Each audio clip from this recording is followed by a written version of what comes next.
Hey guys, Sean here. Welcome to the F1 Word and to my preview for the 2019 Hungarian Grand Prix, the final race before the summer break. Now, hopefully, this weekend we'll see the current run of awesome races continue. However, the Hungaroring isn't exactly well known for giving us amazing racing. Don't get me wrong, we've seen some great races over the years, but not all that often. All that being said, last year's race was actually alright. It wasn't anything special, but it was okay. I mean, not so much for Max Verstappen, who retired very early on with a loss of power from that Renault power unit, I should say again. He was, understandably, not very happy over team radio. Understatement there, a lot of effing and blinding. The two Saubers didn't have the best of days, actually had a rough old start as well, with Ericsson hitting Ricciardo and Leclerc getting sandwiched between two Force Indias before retiring. At the sharp end of the grid, though, it was a battle of strategy, as it often is around Hungary, between Ferrari and Mercedes. However, a slow pit stop for Seb cost him time and he ended up leaving the pits behind Bottas, and that allowed Mercedes to play the team game a bit, basically holding up the Ferraris. That was, though, until Vettel went for a move between turns 1 and 2, and as they reached that turn 2, Vettel turned into that corner, said turned way too many times there, and Bottas hit him. Both were able to continue, but Valtteri did have some damage to his front wing. I watched it again this morning and pretty much stand by what I said last year. That, for me, is a racing incident. Vettel does turn in, but he's far enough ahead at that point that the corner is, I guess you could say, his, if you like. But if you actually watch it from another angle, Bottas does clunk that curb pretty hard on the inside, and that sends him into Seb. So again, racing incident for me, not that it really matters now, because it was a year ago, but I thought I'd mention it anyway. As was the case with a few races last year, we did get to watch another Red Bull fight back, this time at the hands of Daniel Ricciardo, with the Aussie making his way from 12th on the grid to finish in 4th. As I'm sure many of you will know, it's not an easy track to overtake on, but when has that ever bothered Daniel Ricciardo? He made a really awesome late-braking move on Gasly, a cracking move around the outside of K-Mag at turn 2, good stuff, but his race wasn't without incident. He went for a classic late-braking move around the outside of Bottas in turn 1. The Finn just did not get his Mercedes slowed down and went straight into the side of the Red Bull. Both did continue with damage, but Bottas was handed a 10-second time penalty for the collision, and I agree with that call. Simple fact is, he just went straight into the side of him, and that's a penalty all day long. All in all, though, not an absolute thriller, but there was enough going on in that race to keep me interested. So then let's have a look at some stats. Well, the Hungaroring first appeared on the F1 calendar all the way back in 1986, the year I was born actually, so it wasn't all that far back, shut up, and therefore has obviously hosted 33 races in that time, and ever present on the calendar since its debut. The 4.3 kilometre 17 corner track hasn't changed all that much over the years. I mean, it's a bit longer than it was, and the 1986 layout has been revised most notably between turns 2 and 3, as well as turns 11 and 12 over the years, but it is predominantly the same, aside from obviously having more tarmac runoff area now, as is the norm these days. Also, despite all the lap records we've seen tumbling over recent years, it's Michael Schumacher's fastest lap from back in 2004 that is still the fastest race lap around the circuit. But the fastest ever lap award, I suppose, goes to Sebastian Vettel, who set a 1:16.170 during FP3 last season. Qualifying is very important in Hungary, as is proven by the stats provided by Lights Out blog. So from the 33 races, 15 winners have come from pole position and 21 have come from the front row. The furthest back anyone has won from is 14th place, and that was Jenson Button back in 2006, his first win of course. And a couple of final random stats for you. The Drivers' Championship has been decided twice in Hungary. They were Nigel Mansell's title in 1992 and Michael Schumacher secured his 4th World Championship there in 2001. The championship leader post-Hungary, by the way, has gone on to win the title in 23 of the 33 seasons that the Hungaroring has hosted a race. Now, as I touched on earlier, it's not easy to overtake around the circuit, but there are opportunities. Unless you're like me on the F1 2019 game, and then every corner's an opportunity and it's usually ending in an accident. The big one is without doubt turn 1. The long DRS run down the straight will set the drivers up very nicely for a move up the inside or indeed around the outside of that first corner, as Daniel Ricciardo tried last year. And if you are a dive bomb expert like Mr. Ricciardo, it is certainly worth a go. If a driver doesn't get it done there, the corner is followed by another DRS zone and a shorter straight to turn 2, and we do often see drivers try it there. Again, as I mentioned earlier, Ricciardo made a cracking move around the outside of K-Mag last year, And Kevin himself made a questionable move on Nico Hülkenberg in 2017, where he ran the German off track, getting a penalty. I think Magnussen has something to say to Hülkenberg about that post-race, but I can't quite remember what that was. I'm sure somebody will remember, but it's hardly been mentioned since. The chicane at turns 6 and 7 is a possibility if we're being generous, but wow, is it tight through there. And chances are it will take a bit of wheel banging to pull a move off, but I'm sure somebody will try it.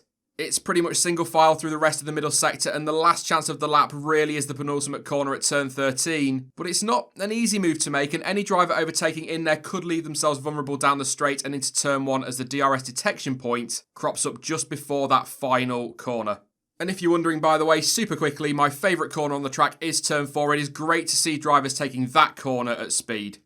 So they are some of the better overtaking spots, but strategy is often key in Hungary. Tyres are worked hard around a circuit, and that tends to be made worse by the high temperatures. However, despite that, tyre wear and degradation are quite low, and last year's race was won with a one-stop strategy, and I think we can probably expect the same this season. The thing is, with track position being so important, even if the track temperature were to skyrocket and the tyres started to wear out more quickly than expected, drivers are much more likely to drop their pace and look after their tyres rather than risking falling behind other drivers because of an extra pit stop. Not that a two-stopper won't happen. I think Kimi went for that last year and still finished third, but I fully expect a one-stop race. Weather-wise, I really don't know why I do this, to be honest, because it does depend where you look. Metcheck are saying at time of recording that there is a chance of rain for all 3 practice sessions and qualifying, but the race will be dry.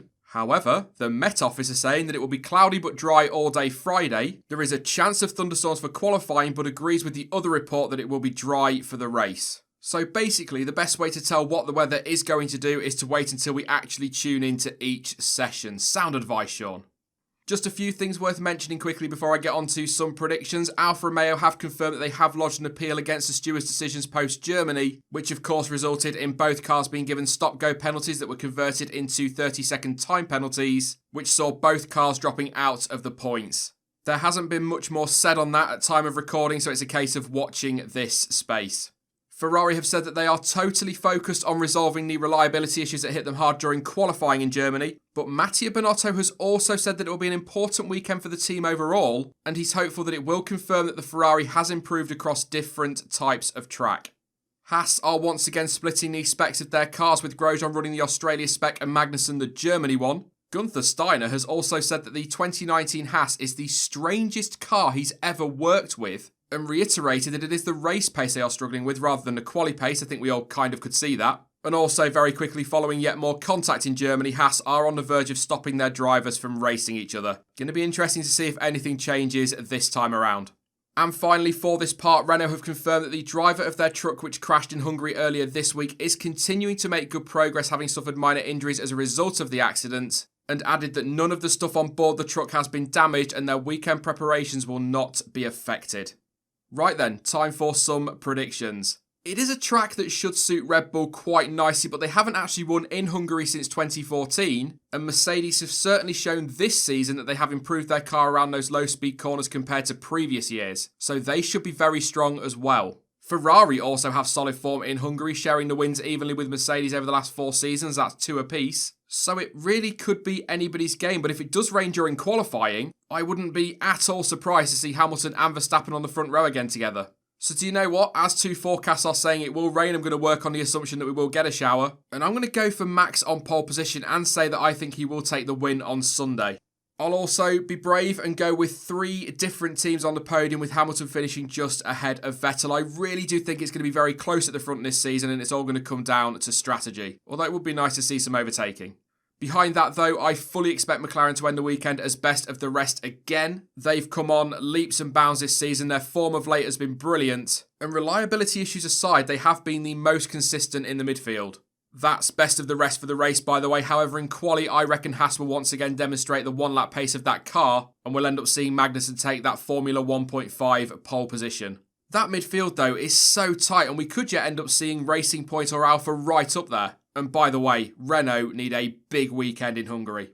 As for what I'd quite like to see happen, well, I'd love to see Pierre Gasly take a surprise podium. I really would. Look, I know it's not massively likely and he may well need a few to drop out ahead of him, but the Red Bull should, again, be pretty well suited to the track, and so it does feel like a great opportunity for him to challenge those ahead. Failing that though, just a strong performance ahead of the summer break. Show some speed, push hard, and at the very least cross the line in 6th place much closer to the top 5 than we've seen at some races this season. Will that be enough to save his seat? Well, Helmut Marko has once again said that they have no plans to replace Pierre mid-season, so it seems that he's safe for now. Then again, do we trust Marko? He said stuff like that before. Ultimately, yeah, I admit a podium is probably very unlikely for Pierre, but he's got to deliver something this weekend. His seat may not be in immediate danger, but if he doesn't start stepping up, he won't be in that car next year. Hopefully, fingers crossed, Silverstone Gasly turns up. That is it then for the Hungarian Grand Prix preview, but once again, in the top right of the screen, there is another poll where you can have your say, but a bit of a different question this time around. Who do you think will top the midfield in Hungary? Also, of course, don't forget that you can let me know your thoughts and your predictions for this weekend down in the comment section. Now, I will be back soon with more content as ever, but in the meantime, don't forget that you can follow me over on social media, and all of the links you need for that are in the description down below. But as ever, thank you for watching. I've been Sean, this has been the F1 Word, and until next time, goodbye.